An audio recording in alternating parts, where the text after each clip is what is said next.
Au-delà du cas français, le nombre de syndiqués est faible dans toute l'Europe du Sud. Au Nord, les centrales ont un poids beaucoup plus important.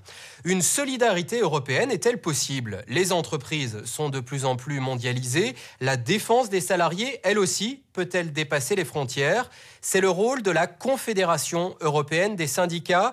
Pour l'instant, son action reste limitée. La lutte syndicale est une affaire nationale.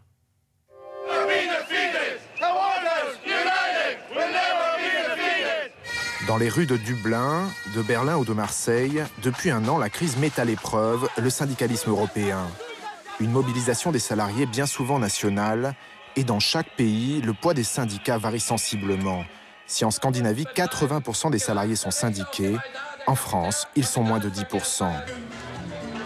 À Bruxelles, la Confédération européenne des syndicats regroupe près de 90 organisations représentant 60 millions de salariés. Ici, l'objectif est de renforcer le mouvement syndical européen pour relancer une Europe sociale en panne. Les travailleurs craignent de plus en plus l'Europe. Ils se demandent où va l'Europe. Se tourne-t-elle seulement vers le tout libéral et l'économie de marché? Ou l'Europe a-t-elle quelque chose à offrir aux travailleurs? Et là, je pense qu'il est important pour nous de prouver que l'Europe fait partie de la solution et non du problème. Mais cela dépendra beaucoup des droits que nous pourrons obtenir pour les travailleurs à l'avenir. Il y a encore beaucoup de travail pour améliorer et renforcer le droit des travailleurs. Et les revendications ne manquent pas. Lutte contre le dumping social, renforcement de la participation des salariés dans l'entreprise, contrôle des marchés financiers. Mais face au puissant lobby du patronat européen, difficile pour la Confédération européenne des syndicats de peser sur les institutions européennes. À Londres, nous rencontrons John Monks, le secrétaire général de la Confédération. Pour lui, face à la crise, les syndicats en Europe doivent s'entendre pour agir collectivement. La mission du mouvement syndical européen, c'est de dire aujourd'hui, nous n'avons plus qu'un marché du travail européen à réguler, un seul et non 27 marchés du travail. Certains syndicats pensent encore qu'ils peuvent agir dans le cadre national et beaucoup de gouvernements affirment pouvoir agir nationalement. Nous disons non, vous ne pouvez plus agir comme ça, les gens vont et viennent en Europe, c'est la libre circulation. Si les travailleurs acceptent des contrats sous-payés dans certains pays, alors là, il y aura des problèmes.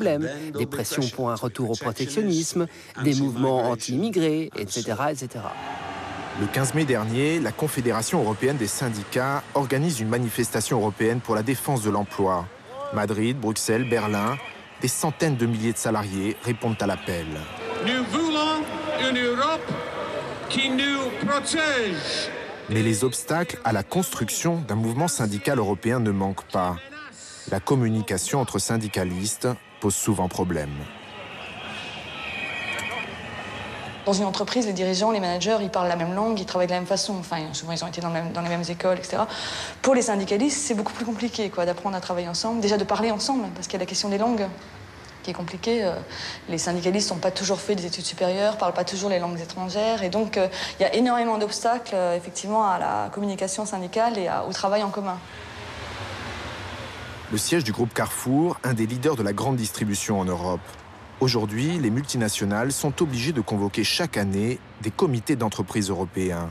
Un droit fondamental acquis grâce à la lutte de la Confédération européenne des syndicats. Ces réunions sont l'occasion de rencontres et d'échanges pour des syndicalistes français, espagnols ou italiens. Aujourd'hui, tous travaillent ensemble. On a découvert des camarades espagnols, en l'occurrence. On ne se connaissait pas du tout. Le syndicalisme espagnol, il est bâti par rapport à son histoire, par rapport à l'histoire du pays. Et c'est vrai qu'il a fallu, au départ, c'était pas évident, c'était pas simple. Malgré le handicap des langues, il y a beaucoup de dialogue. Et même si nous avons des législations sociales différentes, nous trouvons des positions communes sur ce qui peut nous menacer au niveau européen. Nous avons presque les mêmes problèmes dans les différents pays, dans les centres commerciaux, dans les supermarchés. Récemment, la direction de Carrefour a annoncé un plan de restructuration du groupe.